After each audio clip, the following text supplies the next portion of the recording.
In a show of unity amid emerging global uncertainty, leaders of NATO's all 32 member states have agreed to spend 5% of their GDP by the year 2035. At the end of a two-day summit at The Hague, the alliance also came up with a joint declaration announcing agreements on key issues. Most notably, US President Trump sided firmly with the alliance, a visible patch after the differences. A very historic milestone this week. The NATO allies committed to dramatically increase their defense spending to that 5% of GDP, something that no one really thought possible. And they said, "You did it, sir, you did it." Well, I don't know if I did it, but I think I did. This will be known as the Hague Defense Commitment, which is pretty good, pretty appropriate. President Trump, who once questioned the value of NATO, took a victory lap at the summit, celebrating the defense spending pledge as a major foreign policy win. "It's a great victory for everybody," Trump said, adding that the increase would help equalize contributions among members.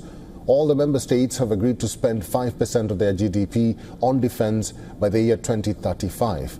That will be 3% higher than the current 2%, the move that President Trump pressed for since his first term. The president had threatened to move away from the alliance on this issue. With this plan, allies have agreed to invest 5% of GDP in defense. This is a significant commitment in response to significant threats to our security. It includes at least 3.5% of GDP invested in core defense requirements, a benchmark that until today was set at 2%. The declaration is seen as an effort to keep the United States close to NATO. Rutte has ruled out all the stops to keep Trump on the side for what could have been a tricky summit. Fighting each other, they've had it. They've had a big fight, like two kids in a schoolyard. You know, they fight like hell.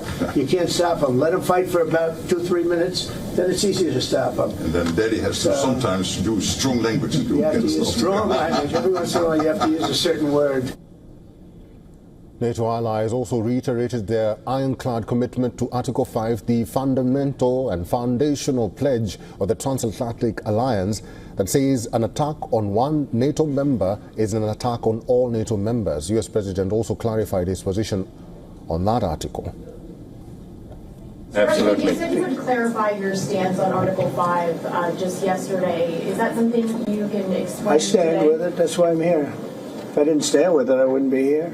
So you would defend countries even Well, what if they did don't I pay just up their say? fair Yes, share? of course. Why would I be here? The NATO joint declaration also identified Russia as a long-term threat to the security of Europe and the broader transatlantic region.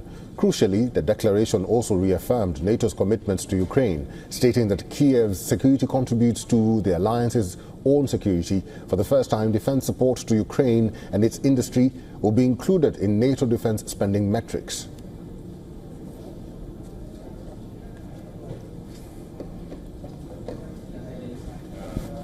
You can count on us now and in the future. Denmark, France, real.